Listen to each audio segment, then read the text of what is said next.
David versus Goliath comes back to the country. That's powerful.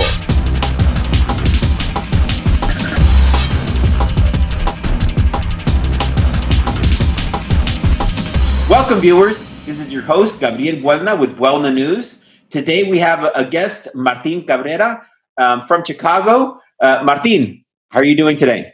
Doing well, Gabriel. Thanks for having me. Oh, my pleasure. So, guys, let me introduce very quickly Martin. Martin Cabrera, CEO and founder of Cabrera Capital Markets.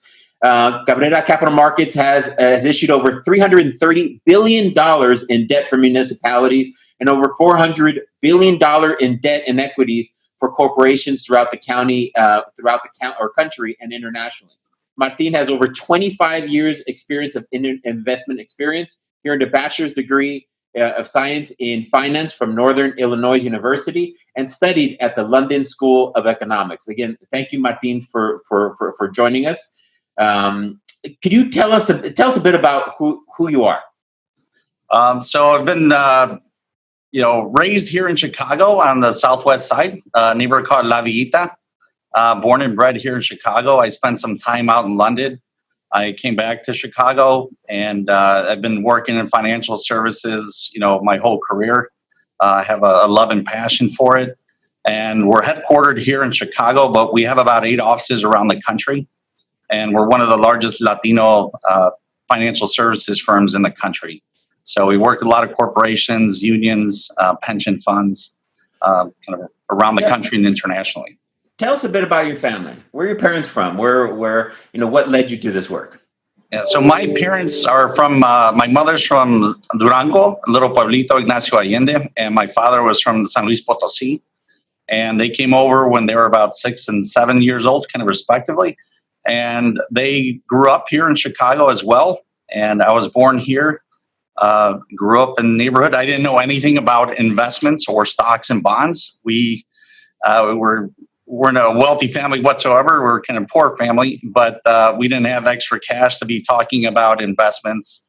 We had barely enough money to pay rent and food. So I didn't grow up with that background. I finally got turned on my senior year of high school. I played the stock market game after one of my teachers encouraged me to take his econ class. And I thought I was going to be an architect and attend University of Illinois. And I took this econ class. We played the stock market game, and I fell in love with the markets and investing in stocks. And I changed my major to finance, changed the university I was going to attend, and just started getting internships, really getting into the business and understanding kind of the world of finance and how kind of things would be impacted here in the States, but what was happening in Europe and in Asia. And just kind of the whole fascination of, what's taking place in the world of finance and how that's leading the markets. So in designing this show, the show is simply not about business. It's about capital. And what role does capital have in economies? I think it's one of the biggest kind of issues that every country, every city, every state has to deal with. And that's what excited me about it when I was younger. I still love the work that I do, but it moves markets and it moves countries. So we are financing kind of large transactions that are multi-billion-dollar transactions. And even for municipalities, if they may be, a $1 billion transaction, but those dollars help finance schools, help finance government, finance housing as well, and trickle down to so many issues that are at the core of every corporation and every government. So it's something that, it's fascinating how it works, but even at the highest levels, the impact that it has on everyday lives. So again, you talked a little bit about building schools, right? Again, what is the connection between capital and the real economy as folks throughout the country understand it? Sure. So I'll give you an example there in Los Angeles. Say the LAUSD was looking to build 20 new schools, and say each of the schools were $100 million. Be roughly about $2 billion. LAUSD doesn't have the $2 billion in their checking account. So they would turn to us as an investment banking firm to help finance and find the investors for them, to help structure and finance the project so that LAUSD can then go and build those 20 new schools kind of around the city. So it's an important role where for schools, but for building bridges, airports, and even for corporations as they are building new buildings, expanding kind of their operations, either here in the States or overseas. So we kind of help structure some of the debt and find solutions for them so they can do it and pay back the debt, but also at rates that are, hopefully as low as possible for them. But it helps with their services in government to kind of their constituents. Let's take a city. You're in Chicago. I'm in Los Angeles. Let's take a city we're both not physically in right now. Take San Antonio. So if you're the San Antonio Unified School District, you put out a bond. Voters vote for a bond, and they vote for that bond. How is that connected to you? Just so viewers have an understanding about the connections there. Sure. Say voters would vote for that bond because they probably want new schools to be in their school district. So once kind of they voted for it and it passed, they would the city or the school district would look to find an investment banking firm to work with. We're one of the investment banking firms that pitches kind of our services and ideas to those municipalities and those school districts to finance that debt for them. So we would help them structure along with those cities or school districts to make the most kind of the debt amount available so that they could build those new schools. And then we would go and market, and all the people behind me, they work on selling those bonds to their investors for San Antonio School District to invest in them. And over time, San Antonio School District will repay those bonds to those investors. And for that, we charge a fee. So you just mentioned some of the people behind you. Before we move on, can you tell the viewers what are they seeing there in Chicago? So they are looking at different bond prices. They're buying and selling bonds as well as kind of stocks.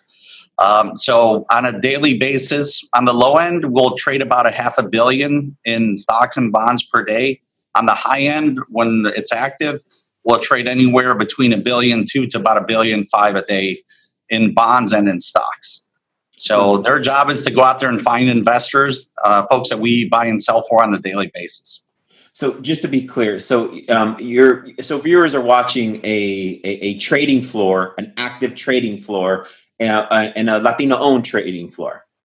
Yes, there's I think only about 4 or 5 Latino investment banking firms in the country that do what we do.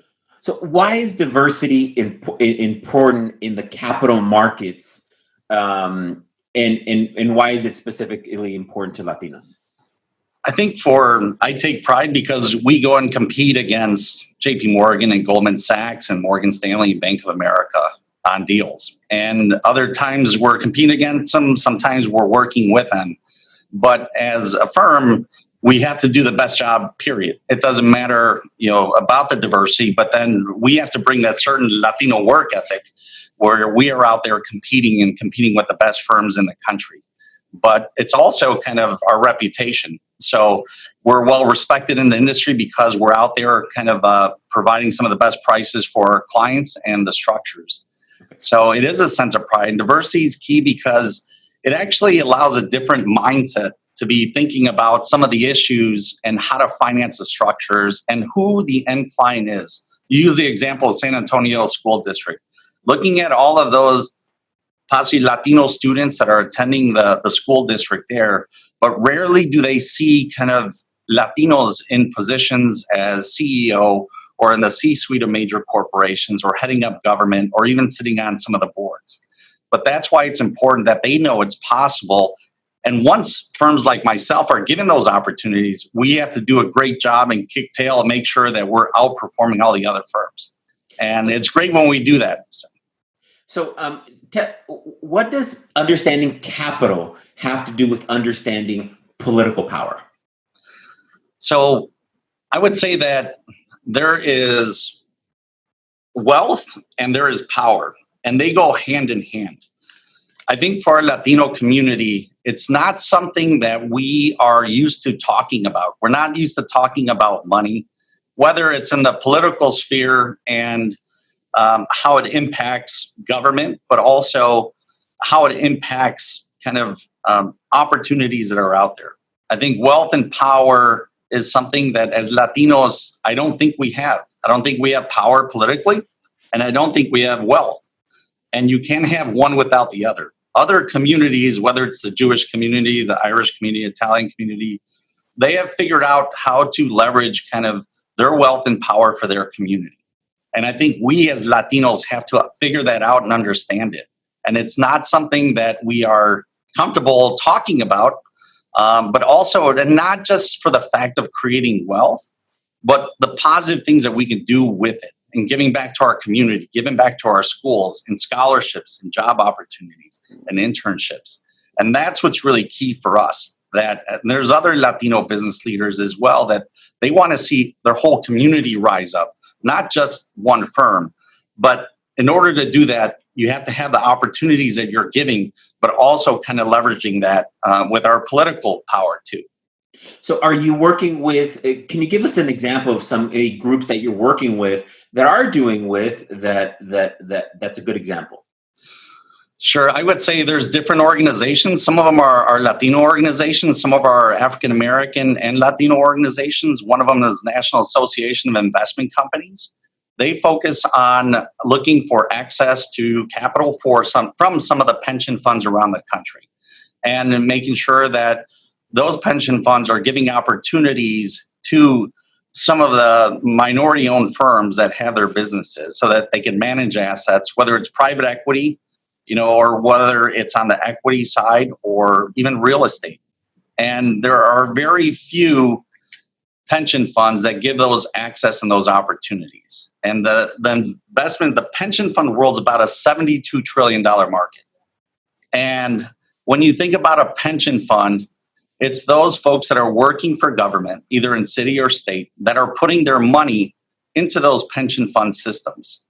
And, a lot of them are Latino, a lot of them are African American.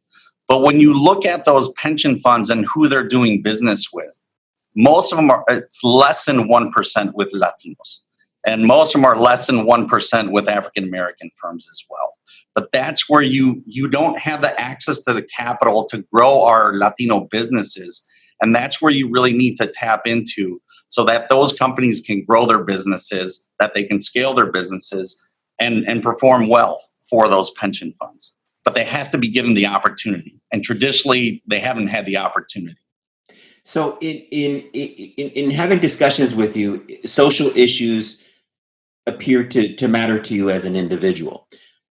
So with regard to capital, are you trying to say that if Latinos get involved more in the capital markets, if you're conscientious about social issues, then you can begin having an effect on political issues in the United States and global and across the world?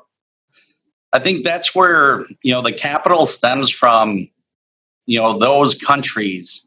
And it was interesting. I always remember in college, one of my professors told me, he's like, Martin, there are no such things as countries, only businesses and their interests. And it really kind of opened my eyes because whether it was an oil interest or kind of, a manufacturing interest, those countries, are kind of acting for the best interest of their own respective countries. I think for us as Latinos, as our buying power is growing so much, it's about 2.3 trillion per year. So roughly about 20% of the US economy.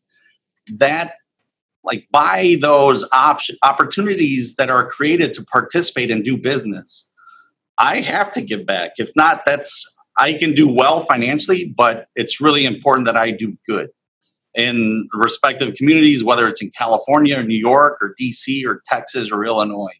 But it's an opportunity to uplift my community as well. So those play hand in hand with whether it's corporations, whether it's they see things on the political realm, but also being involved as looking at those non-for-profits. I knew how I grew up. I knew how hard it was and those struggles, but being still tied to some of my community that I grew up in and giving back. So, and that's what's key. So, so follow me here. So I don't think any of the viewers would have an issue with having more Latinos involved in the capital markets, right? But some viewers might say that's fine for a few, and you addressed that earlier. But how does it affect? I think the stat is 34% of new small business starts are Latinos, and the research has shown that Latino businesses have a hard time accessing capital. So how is having more Latinos in your position helpful to them? And and building social policy in the United States and throughout Latin America? I think and just looking at the US, the more successful Latino businesses are, and there's always skepticism. Oh, Martin, I don't know if you can handle a $2 billion deal, but when we do and we do a great job, they're surprised. But it's all of the folks that come behind me that by us doing a great job and competing and winning business based on our merits, it opens up the doors for so many other smaller businesses as well. But that access to capital, a lot of those businesses can't scale their business because they can't get a bank loan. They can't start off their angel investment company. And, to give you a sense, it's like we do not, in our Latino community, we don't have an Oprah Winfrey. We don't have a Magic Johnson. And in the sense that Oprah's a billionaire, that is great. She can go out there and write a check to build 15 new schools. She doesn't have to do a financing. She could just write the check if she wanted to for her community, and she's done it. And that's great because she's using kind of her profits and her capital to benefit her community. That's wonderful. I think Magic Johnson as well. He's grown several different businesses. He's part owner of the LA Dodgers and other businesses as well on infrastructure. But we need our Latinos to become billionaires that are right-minded Latinos, that are civic-minded, are giving back and seeing that it's trickling down, that they are doing business with other Latinos as well, even smaller businesses. And that's how our community really benefits. So as a Mexican-American male, just Mexican-American, have you, apparently you've been the victim of systemic racism in your field? Tell me about that. Look, I grew up that way, and just knowing that it's never going to be easy, it's going to be tough. And, from people calling me names, calling me a spick, everything else. I think even in the financial services business, when I first got started, I was just a couple months out of graduating from undergrad, and I was working, and the phone was ringing, and, no one else in the office, about 20 other brokers, they weren't picking up the phone. So I picked up the phone. I was like, Oldie Stockbrokers, can I help you? And somebody yelled, it's like, get off the phone, you little spick. You're supposed to be making outgoing calls. Mm. And I did. I was supposed to make 450 phone calls a day to go after new investors. When you get call that name, the first reaction is like, I jumped up and I just wanted to punch this guy. But I couldn't. I had to refrain myself. I'm like, I'm here to do a job. How am I going to show them? How am I going to show them that who I am? And so I just pushed myself I was like, I've got to be the best at business. I would get in 7 o'clock in the morning and I'd leave at 11 o'clock at night. And within 6 months, I was a top producer in that office. And I was one of the youngest ones, the brokers there. But I had to prove to them on the monetary side, on the business side, that I can do the job and I can be great at it. And that's how I still encounter racism, even at this level. But it actually fuels me to work harder, to do more, and to be great at what we do. And I push my people that way, whether they're brown, they're yellow, they're white, they're black, it doesn't matter. We have to be the best. And that's the way you kind of overcome and you educate them that Latinos can be in this business. They can work on multi-billion-dollar transactions and do a great job too. So as being there in Chicago and you work with different Latino, multi-Latino groups, do you see a difference in how different Latino groups view capital, as wealth is built? I think for all of them, it's still something very new to them. I think from our elected officials to folks in the community, they don't understand how powerful capital is. But once you understand it, and how you leverage it and how you can help your community by scaling it, it is impactful. I think whether they're Cuban, Colombian, Puerto Rican, Mexican American, it doesn't matter. I think I always see this that we have the same issues, and most of folks can tell us apart anyway. But as Latinos, that we stick together and really kind of help one another, and we're doing kind of business with one another, but also kind of helping our organizations and our non-for-profits. So moving on to kind of the family. So as we educate our community about economic power, should the conversation be about creating wealth or creating employment? What's the difference here? What do you suggest? I think we need to create wealth. And as most people, I think if you talk about creating wealth, most Latinos are like, oh, he's a sellout because he wants to create wealth. That's not the case. It's creating wealth to impact our community in a positive way so that individuals can buy their home and they could use that as an asset. And it allows them to grow their family, how to save for kind of even for kids going to college, and investments too. It's like we are driving this economy, meaning the US Latinos are driving the economy by our purchasing power. So we are creating wealth for other communities, people that are investing in the markets. We have to understand to invest in the markets. And as opposed to running out and buy that new Avenger toy for the 6-year-old birthday that you have to go to for your nephew, give them $50 for a 529 plan. Help them start investing in that mindset that they are going to be putting some of their discretionary dollars, whatever the amount may be, to start investing in stocks like Google or Tesla or even Disney, so that we are contributing to the growth of those major corporations, but we're not benefiting from them. We need to make sure we're using our dollars to invest so that we're the beneficiaries and letting those companies help us create our own wealth. But tapping into it is key. Other communities have figured it out. As Latinos, we need to understand that. And we will over time. So after the murder of George Floyd and decades of discrimination, what does systemic racism, looking at it and in the lens of only about a week and a half, what does systemic racism look like within capital markets? Because ultimately, we're looking at reducing poverty, reducing violence. What does systemic racism look like? Look, systemic racism, it's out there.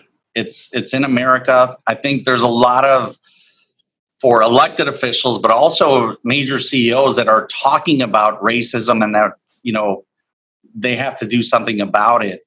It's kind of, what are they going to do?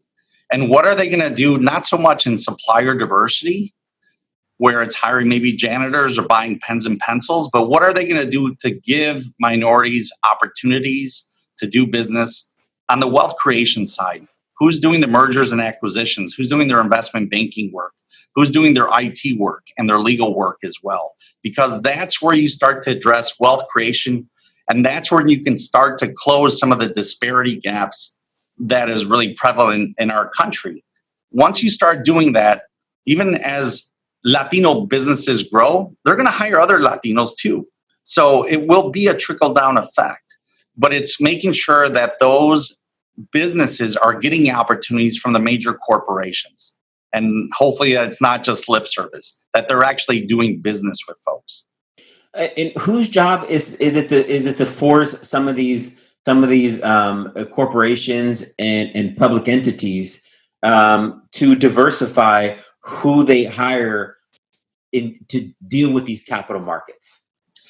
I think it's who they're working with, also who they're hiring in their C-suite. I think they can talk about diversity, but if they don't have individuals in the senior level executive positions, then it's hard for them to understand diversity or tackle diversity as well. It's something that they have to tackle it from the top down, not from the bottom up. And it has to be intentional. There has to be kind of commitments and a structure and a plan to work on it to make progress in their corporations. But Martin, I'm gonna push back a little on you right now. I'm not seeing Latinos have as part of the overall authentic conversation about race and ethnicity as it's occurring right now in the country, but in the past. It appears as though we're uncomfortable with that conversation because of the diversity and the complexity of race and ethnicity in Latin America and the way Latinos got into the United States. US-Mexico War, Spanish-American War, we're complex population, right? So what would you say to Latinos with regard to feeling more comfortable about pushing the conversation about race and ethnicity? Because I'm not sure we can force diversity if we don't understand ourselves what diversity means. What are your thoughts? So I think diversity is going to be different for everyone. I think when I speak about diversity, it's looking at the highest levels and opportunities on the business side, but as well as kind of for those corporations looking at their philanthropic arms and their foundations. Are they kind of giving out their dollars? Is it parity? Is it looking at the Latino community and saying, hey, you represent 18% of the country's population. We need to make sure that those numbers reflect that in our giving and even doing business. Some of their customer base may be higher than that. It may be 30 or 40%. So they should be looking at some of those opportunities as well. But trying to address it from that standpoint, who's on their board of directors as well. But do some of these Latinos and some of these corporations, some of these elected officials, do they need to speak up more? Yes. I think it's not just kind of our elected officials to speak up, but to ask those tough questions. To ask those tough questions when they're on the boards of these corporations, we're on the boards of government bodies. Are they being inclusive? Are they being inclusive of Latinos? Are they being inclusive of African Americans and Asian and women-owned businesses? But it's like they need to ask those questions. Many times they're afraid to ask those questions because they don't understand the overall complexity of some of the issues. But at the end of the day, you could kind of live in Illinois where Latinos are roughly about 18% of the state population. Are Latinos participating at 18% level? No. It's like, okay, it might be at a half of 1%. Well, what is it that they're going to do to try to work on that, to address those issues, to increase those numbers over time? But it's uncomfortable, but you have to kind of push from every level, from the board level, from the C-suite level, and even those Latinos at the CEO level should be held accountable as well. What are they doing to speak up for their own community? So in terms of the Latino communities across the nation at a cultural level, the middle class is often seen as having made it. Is being in the middle class enough? No. I think for our community, the middle class, for some, success is going to be measured differently by everyone. So right now we're in the middle of racial and ethnic reform, an economic pandemic, a colossal presidential election. 2020 is a big year. I think you would agree with that. So would there be an economic difference for Latinos if Biden wins or if Trump remains in office? Does it make a difference? I think on the economic side, I think that's kind of to be determined. And I don't see many Latinos participating at the federal level with, whether it's investment banking side or on the pension fund side. So could Biden open that up? He could, and that would be up to him. I would think that, there are a lot of other issues that are important to me and others aside from just a business kind of aspect of things. But I think kind of the economic, issue is that there needs to be folks of color participating, regardless if it's Republican or Democrat. It's like Latinos, African Americans, Asian women-owned firms need to participate. And, I don't know if we've necessarily seen it even on the Democratic side in the past. It's really kind of something that is probably the least talked about in any administration. But I think there's room for improvement, and it's working with everyone who's in office to try to increase those numbers. Because at the end of the day, we need to benefit our communities. If you had a crystal ball, what level of participation would you want the diverse Latino communities to have with capital? And what needs to happen for that vision to become a reality? Percentage wise, I don't know what the number is, but it's so low now that it's embarrassing that, you can look at a state of California where the Latino population is 42%. But if you look at the number of Latinos that are working with, say, the state's pension funds or the city's pension funds, it's less than 1%. In most cases, it's at 0 or at half of 1%. So just think about this. These are Latinos that are putting money into the pension fund systems from their jobs every 2 weeks. But it says that we're good enough to put our money into the pension fund systems, but we're not good enough to manage your assets. And that's where the pension fund systems have to open up those opportunities to allow those firms to compete and give them the opportunity to compete. If they don't do a good job, fire them, just like everyone else. But they have to go out there and compete and be given those opportunities. Without the opportunities, they can never prove themselves. But you could think about that, just between CalPERS and CalSTRS, it's probably $660 billion. But of every dollar being spent in fees, less than a penny, and it's more like a half a penny, is going to those Latino-owned firms.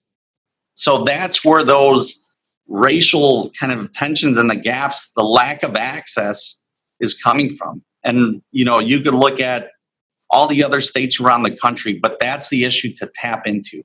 And that's where you need to pierce the veil on access to capital.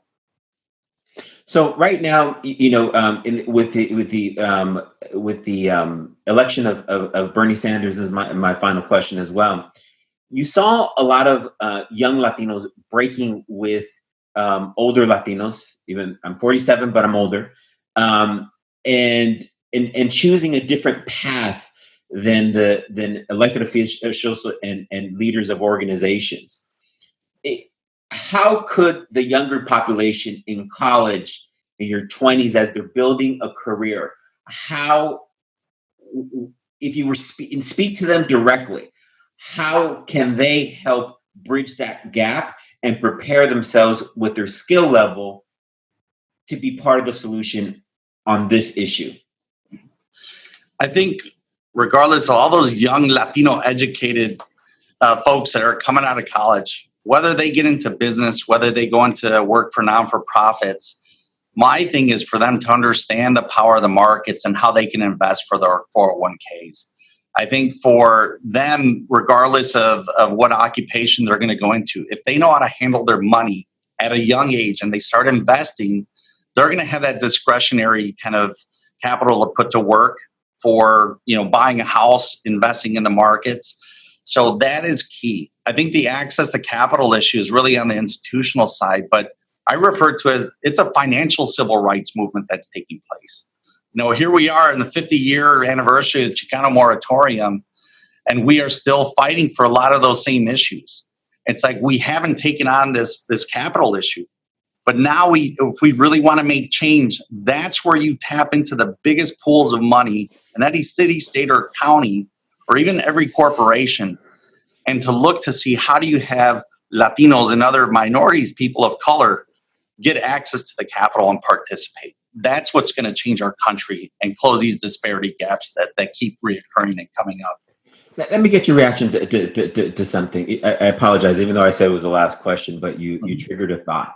So, there's a lot of folks within the Latino community would say that you build community and you build wealth by the bottom up, right? Social organizations, individuals, organizing individuals, and that you're talking about a top-down perspective, which is just a capitalist perspective. And how do those things converge? Is what you're saying just a simple capitalist approach? And some might say, and a lot of the young Latinos who wanted the Bernie Sanders bottom-up approach, how do these top-down, bottom-up approaches combine where you can have some synergy? I think there's a lot of synergies out there. I think for younger Latinos, they don't understand kind of, the capital markets and how the big business kind of works and the leverage and the amount of jobs that are created from it. But there's a lot of it kind of from those younger Latinos, and maybe working with, like, I might be considered an older Latino at 49, but I've learned so much over those years. And I use kind of the example, one of the guys, Castro de la Rocha, who runs Ultimate there. He was a young Chicano protesting kind of an early age, in teenage years, early 20s. And then he started up this business, and it's become one of the largest non-for-profits in healthcare in the country. $1 billion. But over those years, he's seen how that leverage in the business side and the finance side has been able to leverage where he could do more for his community, understanding the concepts of big business and even on the finance side as well. So it is kind of educating our younger Latinos so that they're aware of it. But that, we have to take on those issues. Even in Congress, you got folks like Congressman Tony Cárdenas, Senator Bob Menendez that are pushing these issues on access to capital and getting kind of those bigger companies to include Latinos at those major corporations, but also that they are coming up in the ranks in those corporations that they're working on, but also those younger Latinos that are working at the non-for-profits as well. They have more leverage understanding the bigger business and finance and those levers that are being pulled and the access to capital for their non-for-profits as well. So it is kind of the younger and the older Latinos really coming together to help one another, to educate them. And, as we're promoting Latino business, access to capital, and inequality, how do we coalesce with the African American community, with the Asian community, with Native Americans, who, in order to raise everyone's boat on this matter? I think it's key, and we've worked with many African American organizations and Latino organizations, Asian organizations. Really, when you look at the access to capital for all of our communities, it's either at 0 or close to 1%. And that, it's not to take away from any of those other communities. We don't want any of the business from them. We just want to open up the pie, and that there's a much larger pie out there that everyone wants access to. And they're fighting for the same reasons. They see kind of their companies that are struggling, even though they're very well qualified and have the pedigrees from those CEOs, they can't get access to the capital and the pension funds. And that's something when our elected officials take notice of how the disparity in the dollars being allocated and the fees, they feel like they want to come and start kind of doing more. You have different senators, Senator Iris Martinez here in Illinois, that's taken up that charge, and other senators in Texas and assemblymen in California as well, that see this is a huge issue that nobody has ever tapped into before. But we're starting to, and it's raising the eyebrows of government and of major corporations too. Martin Cabrera with Cabrera Capital. You have the last word, sir. No, Gabriel, I just want to say that for our community, there's such a bright future. And it is I'd love to have more Latinos in our business, but it's even for our Latino businesses that they're civic minded and that they're giving back and that they don't ever forget kind of where they came from in those neighborhoods and what kind of that grit, whether it's discrimination, oppression, issues on immigration, that we're learning to get through in the neighborhoods and struggle through, that grit cannot be replaced. And it's going to make this country great because we as Latinos are going to make this country great from all of those tough struggles. And it's going to benefit us and our kids down the road. But just want to thank you as well for the time to come on BuelnaNews. Thank you very much, Mr. Cabrera. Thank you for taking the time. Viewers, be safe during this time, not just of the coronavirus and the pandemic, but in terms of getting involved in activism. Get involved in activism. Be safe, be positive, work with your brothers. Thank you. Your host, Gabriel Buelna, BuelnaNews.